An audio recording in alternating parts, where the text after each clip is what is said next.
देखिए बच्चों, कक्षा 11 की क्लास में आप पढ़ रहे थे सरल रेखा प्रश्नावली 10.2। इसके सवाल नंबर 13 तक हल हो गए थे कल। आज की क्लास में 14वां सवाल और 15वां सवाल हो सकते हैं। देखिए 14वां सवाल क्या है, आपके पास बुक होगी, सवाल उससे देख लेना है। कह रहा है बिंदु 0,2 से जाने वाली और धन x अक्ष से 2π/3 का कोण बनाने वाली रेखा का समीकरण ज्ञात कीजिए। इसके समांतर y अक्ष से, इसके समांतर और y अक्ष को मूल बिंदु से 2 इकाई नीचे की दूरी पर प्रतिच्छेद करती हुई रेखा का समीकरण भी ज्ञात कीजिए। 2 क्वेश्चन किए हैं इसमें 14 में। कह रहा है बिंदु 0,2 से जाने वाली,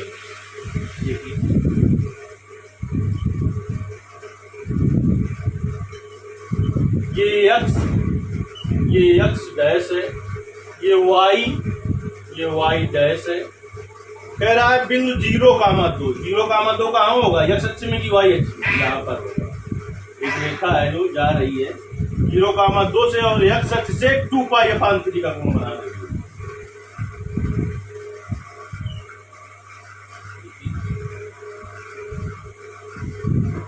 इस रेखा का नाम हमने AB दे दिया है। ये किस बिंदु से जा रही है, 0,2 से, और धन x अक्ष से 2π/3 का कोण बना रही है। धन 2π/3 का कोण बना रही है। इस रेखा का समीकरण ज्ञात करना है पहले, फिर आगे जो सेकंड पार्ट है उसको फिर हल करते हैं। देखिए थीटा बराबर क्या है, थीटा बराबर 2π/3। क्योंकि यम बराबर क्या होता है, tan थीटा। तो यम बराबर tan थीटा का मान 2π/3।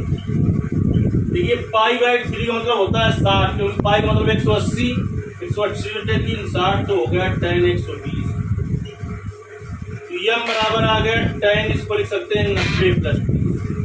tan 90 + थीटा होता है माइनस का cot थीटा, तो हो जाएगा माइनस cot 30। तो यम और cot 30 का मान होता है √3।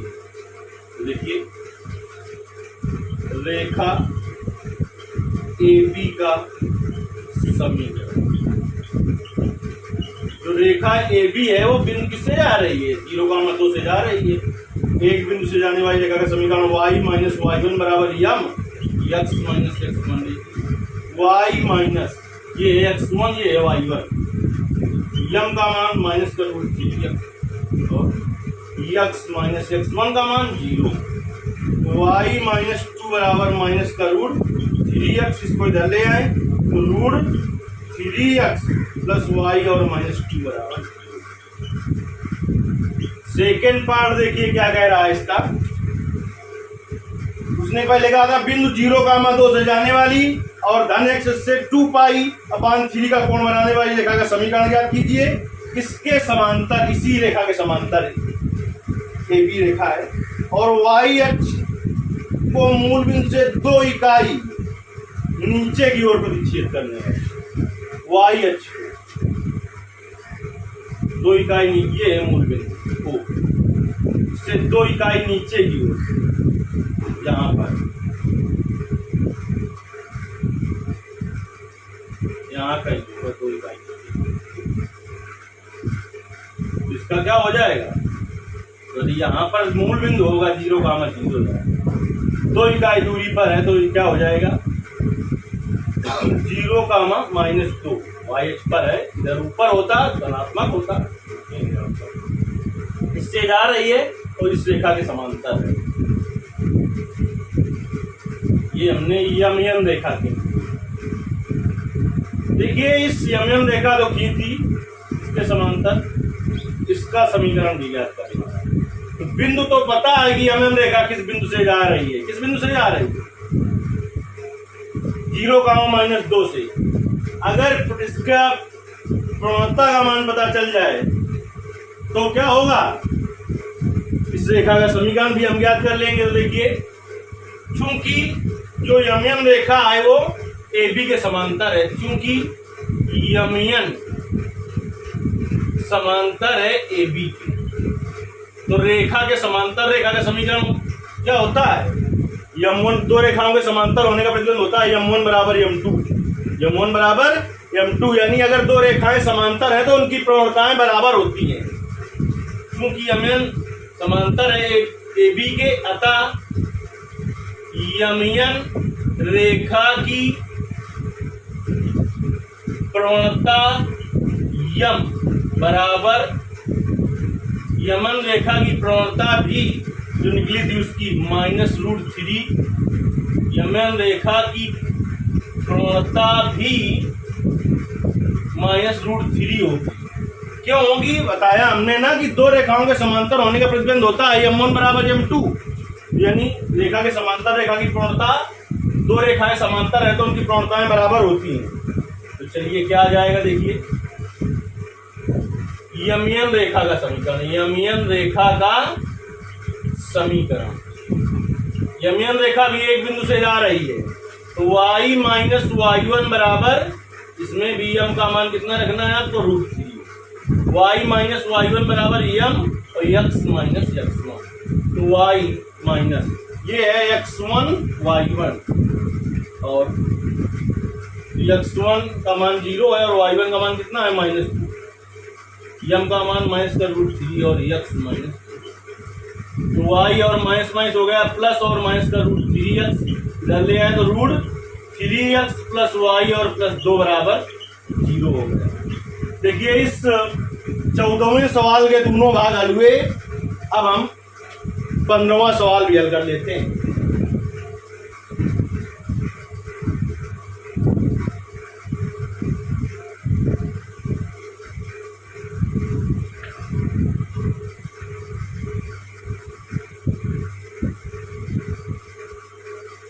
पंद्रहवां सवाल क्या कह रहा है आपसे?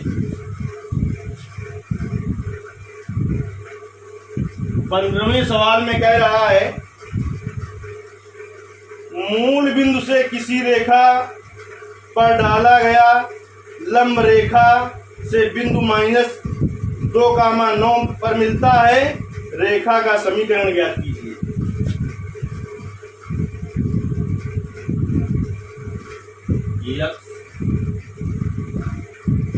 अगर निर्देशांक ज्यामिति के हिसाब से चित्र बनाए तो देखिए इस अक्ष में चित्र बनेगा -2,9 इधर मिलेगा, तो इसे बना देते हैं निर्देशांक ज्यामिति के हिसाब से।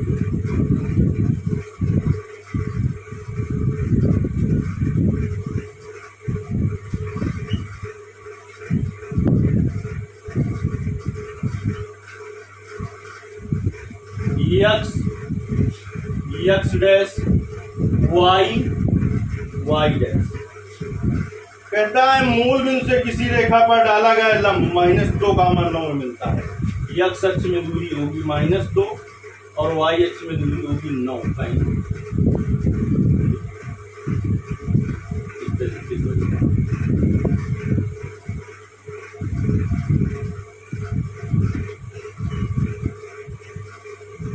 एक रेखा खींच देते हैं हम, ये मूल बिंदु है, इसका निशान 0 होता है। कहता है मूल बिंदु से किसी रेखा पर डाला गया लंब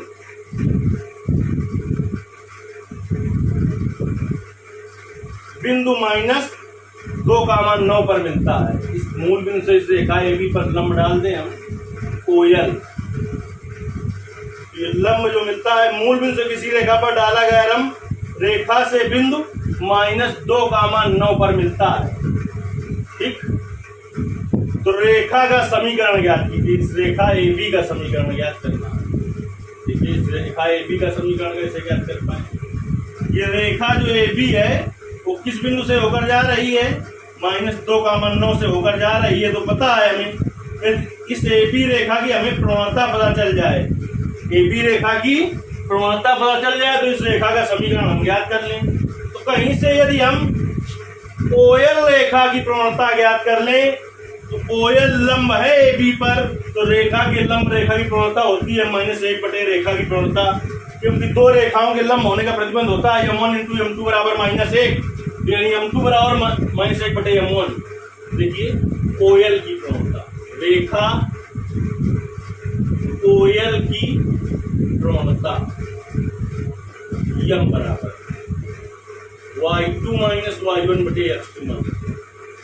अरे दो बिंदुओं की प्रवणता का सूत्र क्या लिखाया है? y2 माइनस y1 बटे x2 माइनस। ये हो गया x1 y1, ये हो गया x2 y2। y2 का मान कितना है? 9 माइनस y1 का मान 0 बटे x2 का मान -2 और x1 का मान 0। तो यम बराबर आ गया 9 बटे -2, यानी यम बराबर आ गया माइनस का 9 बटे 2। क्योंकि AB लंब है कोयल पर, तो यानी AB रेखा लंब है OL रेखा पर, तो जो AB रेखा की प्रवणता होगी वो -1 बटे OL रेखा की प्रवणता होगी, क्योंकि ये दोनों लंब है। तो रेखा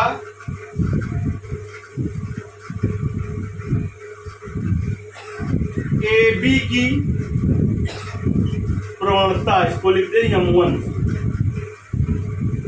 बराबर -1 बटे कोयल रेखा की प्रवणता, कोयल रेखा की प्रवणता। देखिए m1 बराबर क्या आ जाएगा? -1 बटे कोयल रेखा की प्रवणता -9 बटे 2। माइनस माइनस प्लस हो गया, इसके बटे कुछ नहीं है तो 1 है, बाहर बाहर का गुणा होगा अंदर अंदर का, तो ये आ जाएगा 2 बटे 9। अब देखिए हम रेखा AB का समीकरण ज्ञात कर लेते हैं। एक बिंदु से जाने वाली रेखा का समीकरण क्या होता है? y माइनस y1 बराबर यम। यहाँ पर इस AB रेखा की प्रवणता को हमने m1 से लिखा है यम x माइनस x1। तो y माइनस y1 का मान कितना है? 9 बराबर m1 का मान कितना है? m1 का मान कितना है? 2 बटे 9 और x माइनस x1 का मान कितना है? माइनस का 2 minus minus plus 9y minus 9 का गुणा इसमें होगा कि 81, 2x प्लस 2 दूनी 4, उधर ले जाइए सब कुछ। 2x माइनस का 9y प्लस 4 और प्लस 81 बराबर 0। तो आ जाएगा 2x माइनस 9y प्लस 85 बराबर 0।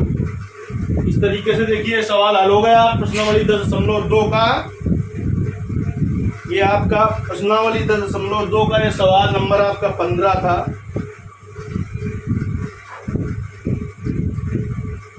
चलिए इसके आगे के जो सवाल होंगे वो अगली क्लास में बताए जाएंगे। एक बार इसका आंसर मिला लेते हैं।